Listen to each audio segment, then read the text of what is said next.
Country Ethiopia has started implementing its 10 dalkayga Ethiopia waxa uu bilaabay inuu qorshe iyo aragtiyo cusub ka yeesho inuu ka mid noqdo aragtiyaha horseedaya dariiq kasta oo barwaaqo lagu gaadhayo.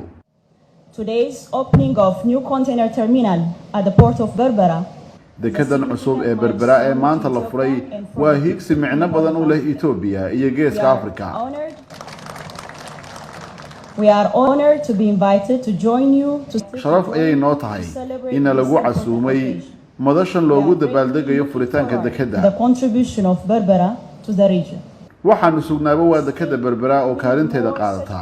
mar labaad aan hambalyo ilaahdo.